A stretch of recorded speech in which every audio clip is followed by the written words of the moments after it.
साथियों नमस्कार।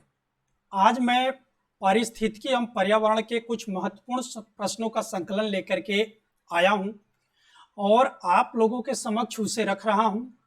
आप लोगों को यदि इस प्रश्नों का संकलन अच्छा लगे तो आप हमारे इस चैनल को लाइक, सब्सक्राइब और शेयर जरूर करिएगा, जिससे कि मैं इस तरह के और प्रश्नों का संकलन जो है समय समय पर लाता रहूं। ये प्रश्न जो है आपके हर एग्जाम में पूछे जाते हैं और ये ऐसे प्रश्न होते हैं कि जो गलती होने की इसमें संभावना ज्यादा होती है, क्योंकि ये फैक्चुअल क्वेश्चंस होते हैं।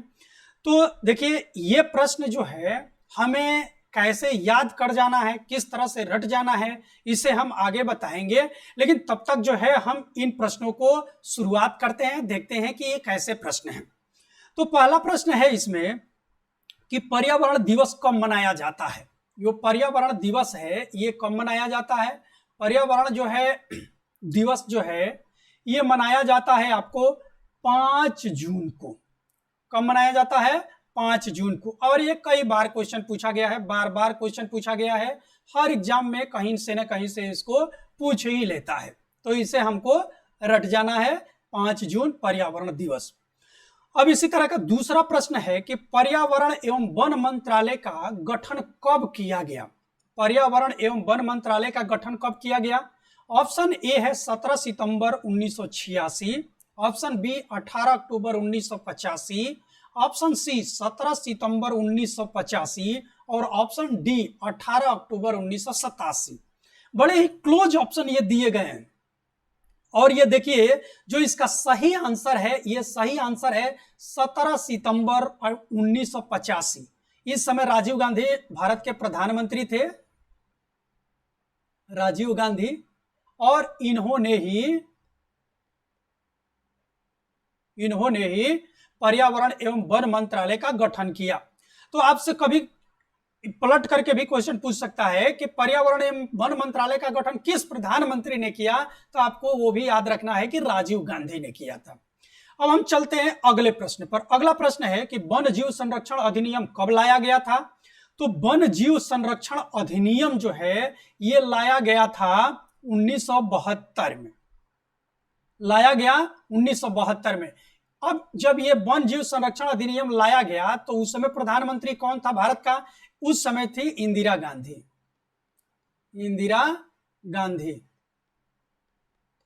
इंदिरा गांधी जी भारत की प्रधानमंत्री थी और उसी समय यह वन जीव संरक्षण लाया गया। अब देखिए, इससे क्या होता है कि इससे दो टाइप के प्रश्न बनते हैं।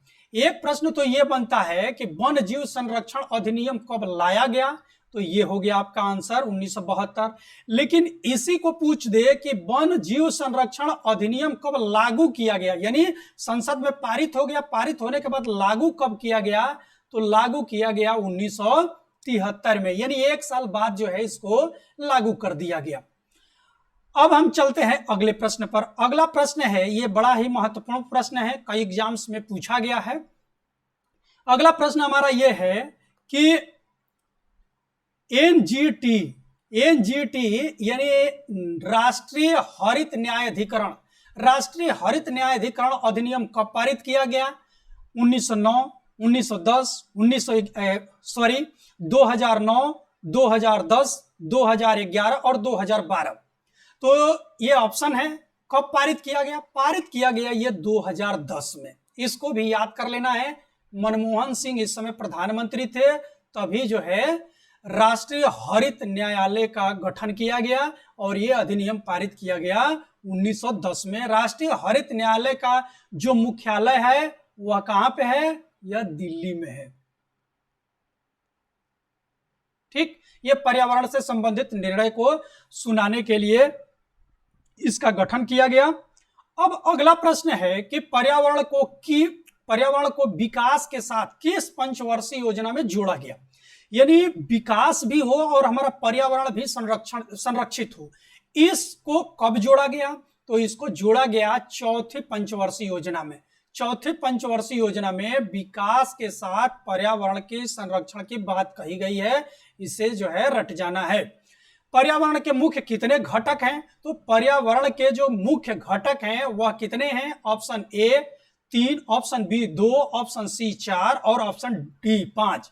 तो जो इसका सही आंसर है, ये सही आंसर है 3। और पर्यावरण के 3 घटक वह कौन कौन से हैं? भौतिक, भौतिक या इसी को कहते हैं अजैविक, अजैविक। दूसरा है जैविक और तीसरा है ऊर्जा। ये जो है हमारे पर्यावरण के 3 घटक हैं। ठीक है, अब हम चलते हैं अगले प्रश्न पर। अगला प्रश्न हमारा ये है कि कौन सा मानव पर्यावरण का विध्वंसक माना जाता है, यानी वह कौन सा मानव है जिसने पर्यावरण को बड़े पैमाने पर हानि पहुंचाया है? ऑप्शन ए आदि मानव, ऑप्शन बी वैदिक मानव, ऑप्शन सी प्रौद्योगिकी मानव और ऑप्शन सी डी सैंधव सभ्यता का मानव। तो देखिए जो ऑप्शन सी है यानी प्रौद्योगिकी मानव, यानी वर्तमान जो मानव है, यह जो है बड़े पैमाने को पर पर्यावरण को हानि पहुंचाया है। कैसे हानि पहुंचाया है? ये बड़े पैमाने पर जो है पेड़ पौधों की कटाई कर रहा है, ये तमाम तरह के ऐसे संसाधन विकसित कर रहा है, जैसे मान लीजिए आज एसी है, रेफ्रिजरेटर है, इस तरह के जो संसाधन विकसित किए जा रहे हैं, वो उससे जो गैस निकल रही है वो कहीं ना कहीं हमारे पर्यावरण को क्या पहुंचा रही है? क्षति पहुंचा रही है। तो इसका सही आंसर होगा सी। अगला प्रश्न है कि कौन सी विधा ने मानव को सामूहिक जीवन प्रदान किया, यानी मनुष्य सामूहिक जीवन जीने के लिए बाध्य कब हो गया? तो देखिए इसका ऑप्शन है, ऑप्शन ए शिकार, ऑप्शन बी पशुपालन, ऑप्शन सी, ये ऑप्शन सी है कृषि, ऑप्शन डी मूर्तिकला। तो देखिए इसका जो सही आंसर है वह है बी, यानी जब मानव के जीवन में पशुपालन आया तो मानव के जीवन में धीरे धीरे क्या आ गया? अस्थायित्व आ गया, अस्थायित्व आ गया। और जब उसके जीवन में अस्थायित्व आया तो वह सामूहिक जीवन व्यतीत करना शुरू कर दिया। ठीक, अब अगला प्रश्न है कि खेती की सर्वाधिक पुरातन प्रणाली है, तो खेती की सर्वाधिक पुरातन प्रणाली कौन सी है? झूम कृषि, गीली कृषि, कंटूर कृषि और हरित कृषि। तो जो खेती की सर्वाधिक प्राचीनतम प्रणाली है वह है झूम कृषि। झूम कृषि में किया क्या जाता है? झूम कृषि में किया यह जाता है कि सबसे पहले ये जंगलों को जला देते हैं, जंगलों को जलाने के बाद जो मिट्टी बचती है उर्वर हो जाती है, क्योंकि उसके जो राख होते हैं उससे मिट्टी उर्वर हो जाती है, और उसमें ये बीज का रोपण कर देते हैं। 1-2 साल तक यहाँ से फसल लेते हैं, फिर जब इसकी उर्वरक क्षमता जो है कम हो जाती है तो इस मिट्टी को छोड़ करके चले जाते हैं और दूसरे जगह पर फिर इसी तरह की प्रक्रिया करते हैं। ये कृषि जो है भारत में भी पाई जाती है। आज पूर्वोत्तर के इलाकों में, नॉर्थ ईस्ट में अधिकांश जो जनजातीय लोग हैं वो आज भी इस तरह की कृषि जो करते हैं। जनजातीय क्षेत्रों में यह लगभग कृषि जो है प्रचलित है। तो सर्वाधिक प्राचीन प्रणाली है, आदिकाल से ये चली आ रही है।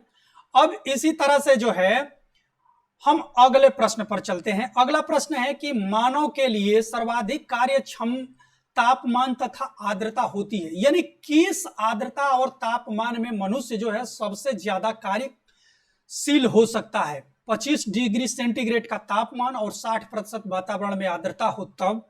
ऑप्शन बी 35 डिग्री का तापमान हो और 70% आर्द्रता हो तब। ऑप्शन सी है कि 40 डिग्री सेंटीग्रेड तापमान हो और 80% की आर्द्रता हो तब। ऑप्शन डी 20 डिग्री सेंटीग्रेड तापमान हो और 90% की आर्द्रता हो तब। तो इसका जो सही आंसर है कि 25 डिग्री सेंटीग्रेड, यानी 25 डिग्री सेंटीग्रेड क्या हो? तापमान हो, ये तापमान, और 60% वातावरण में आर्द्रता हो तो वह मानव के लिए अनुकूल होती है, यानी इसमें मनुष्य जो है बेहतर कार्य कर सकता है। अब अगला प्रश्न है कि भूमिगत जल के दोहन के कारण संसार का कौन सा शहर सबसे ज्यादा प्रभावित हुआ है? Tokyo Japan, option B Brooklyn USA, option C Chennai Bharat, option D Shanghai चीन। तो देखिए इसका जो सही आंसर है यह है कि बुकलिन शहर है यूएसए का, जो कि बड़े पैमाने पर जल संकट से प्रभावित हो चुका है, यानी इसके जमीन के अंदर जो है पानी जो है नाम मात्र का रह गया है या समाप्त हो गया है। और उसी तरह से भारत का भी एक शहर जो है चेन्नई जो है इस समय इस समस्या से जूझ रहा है। ये समस्या क्या है? समस्या इसकी ये है कि यहाँ पर भी भूमि का जल जो है कम हो गया है या धीरे धीरे समाप्त होते जा रहा है। अब हम चलते हैं अगले प्रश्न पर। अगला प्रश्न हमारा यह है कि क्लोरोफ्लोरोकार्बन के बाद ओजोन परत का दूसरा प्रमुख विध्वंसक यौगिक है। तो क्लोरोफ्लोरोकार्बन के बाद जो है ओजोन परत का दूसरा सबसे विध्वंसक यौगिक कौन सा है? क्या कार्बन डाइऑक्साइड है, क्या मीथेन है, क्या नाइट्रोजन डाइऑक्साइड है या आर्गन है? तो देखिए इसका जो सही आंसर है यह है नाइट्रोजन डाइऑक्साइड। ठीक है, नाइट्रोजन डाइऑक्साइड जो है CFC के बाद जो है बड़े पैमाने पर जो है ओजोन परत को क्षति पहुंचा रहा है। अगला प्रश्न है कि दक्षिण पूर्व संयुक्त राज्य अमेरिका का नरक किस नदी को कहा जाता है? तो यह है टेनेसी नदी। टेनेसी नदी को दक्षिण पूर्व संयुक्त अमेरिका का नरक के नाम से जाना जाता है। अब चलते हैं हम अगले प्रश्न पर। अगला प्रश्न है कि विश्व की सर्वाधिक अवसाद का परिवहन करने वाली यानी गाद ढोने वाली दो प्रमुख नदियां कौन सी है? ऑप्शन ए दामोदर और मिसिसिपी, ऑप्शन बी येलो और गंगा नदी, ऑप्शन सी डेन्यू और सिंधु नदी, ऑप्शन डी मरे और ब्रह्मपुत्र नदी। तो ये देखिए कि इसकी जो ये नदियों का जो क्रम है इसमें येल और गंगा ये जो है सर्वाधिक अवसाद ढोने वाली विश्व की दो प्रमुख नदियां हैं। अब हम चलते हैं अगले प्रश्न पर। अगला प्रश्न है कि उत्तर भारत की अर्थव्यवस्था का मेरुदंड किसे कहा जाता है? ऑप्शन ए गंगा नदी, ऑप्शन बी दामोदर नदी, ऑप्शन सी कोसी नदी और ऑप्शन डी सिंधु नदी। तो देखिए गंगा नदी को उत्तर भारत का मेरुदंड के नाम से जाना जाता है। अब हम चलते हैं अगले प्रश्न पर। अगला प्रश्न है कि पश्चिम बंगाल का शोक किस नदी को कहा जाता है? ऑप्शन ए ब्रह्मपुत्र नदी, ऑप्शन बी दामोदर नदी, ऑप्शन सी फरक्का नदी और ऑप्शन डी पद्मा नदी। तो इसमें सही आंसर है हमारा दामोदर नदी, यानी दामोदर नदी को बंगाल का शोक कहा जाता है। अब उसी तरह का बिहार से भी एक प्रश्न है कि बिहार का शोक किस नदी को कहा जाता है? क्या गंडक नदी, ऑप्शन ए, बी घाघरा नदी, सी कोसी नदी और डी पुनपुन नदी। तो इसका जो सही आंसर है कोसी नदी। कोसी जो है बिहार में बड़े पैमाने पर तबाही लाती है। यहाँ बाढ़ और कटान के कारण जो है बिहार के लोग परेशान रहते हैं। ये उत्तरी बिहार में जो है बहती है। अगला प्रश्न है कि अस्थाई विकास के नियमित संयुक्त राष्ट्र का सम्मेलन कहाँ पे आयोजित किया गया था? तो अस्थाई विकास के नियमित जो है संयुक्त राष्ट्र का सम्मेलन आयोजित किया गया था जोहानसबर्ग में। ये कब किया गया था? ये किया गया था 2002 में। जोहानसबर्ग कहाँ है? ये है दक्षिण अफ्रीका में। दक्षिण अफ्रीका का एक शहर है ये। अब इसी तरह का एक दूसरा प्रश्न है कि द्वितीय पृथ्वी सम्मेलन की संज्ञा किस सम्मेलन को दिया जाता है? तो द्वितीय पृथ्वी सम्मेलन भी कहा जाता है इसी सम्मेलन को, यानी जोहानसबर्ग सम्मेलन को ही द्वितीय पृथ्वी सम्मेलन कहा जाता है। और प्रथम पृथ्वी सम्मेलन जो है रियो सम्मेलन को कहा जाता है। तो इस तरह से ये 20 प्रश्न थे। 20 प्रश्न जो है आपके क्लियर हो गए, इसको रट जाना है। इसी तरह के अन्य प्रश्नों का सीरीज मैं समय समय पर लाऊंगा। आप लोग हमारे इस चैनल पर बने रहिए, अपने सुझाव दीजिए जिससे कि हम और भी प्रश्न आपके लिए लाते हैं, क्योंकि पर्यावरण से संबंधित जो प्रश्न हैं सभी एग्जाम में पूछे जाते हैं, चाहे वो यूपीएससी के एग्जाम हो, यूपी के एग्जाम हो या यूपी टेट या पेट के एग्जाम हो। इन सारे एग्जाम में पर्यावरण से संबंधित जो है क्वेश्चन आपके पूछे जाते हैं। तो धन्यवाद, नमस्कार।